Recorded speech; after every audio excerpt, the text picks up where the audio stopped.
Joined by our MVP, Malcolm Chrispin, 16 rushes, 128 yards, countless tackles in this one.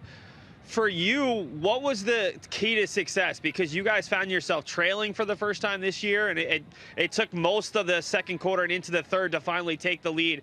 What were you preaching to your guys about maybe patience and knowing that this team would eventually be able to get some of those points you've been putting up in the first 3 games?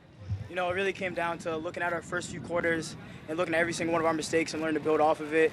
It's a great team effort, learning every play, every down, our mistakes, to learn off of them and play a better game progressively throughout the entire game.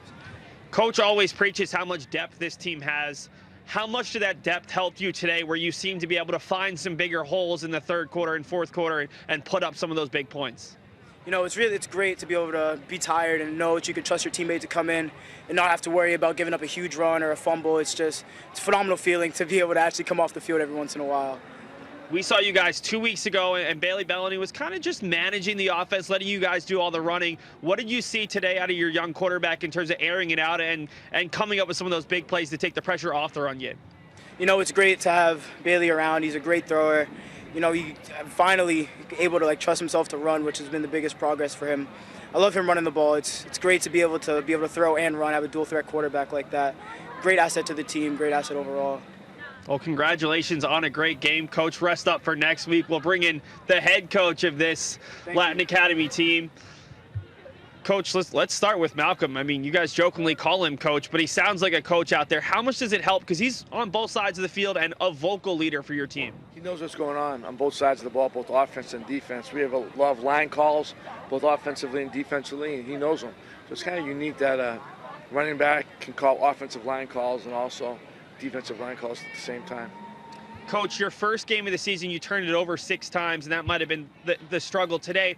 4 turnovers for your defense. How big was that after you got off to a slow start? Well, that was huge. We were totally outplayed in the first half, and Xavier's interception for a touchdown, the pick 6, kept us in the ball game because it could have got scary.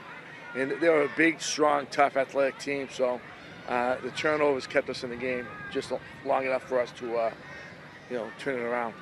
4 weeks ago, Brendan Shapiro had never played in a varsity football game. He gets his first appearance today. You said he was going to get 5 to 10 snaps. Well, he used those snaps well. How big was that touchdown for you guys? And to have a weapon like that at 6'7", he makes it a little bit easier on Bailey. He does.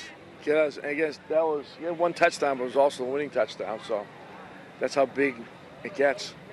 Finally, Coach, you got East Boston next week. How does a game like this prepare you for that one where, okay, you've gone through your bye week, you've played another close game, and now you've got a tough team? Well, I think the key thing is we have to win practice. This week we did not have a good week of practice for various reasons, but as long as we win each practice going forward, we'll be better prepared for East Boston. If not, it'll be a long day. Well, Coach, congrats on the win, 4-0. I'm sure you want that big 5th one next week, and good luck going forward. Thank you so much. Thank you.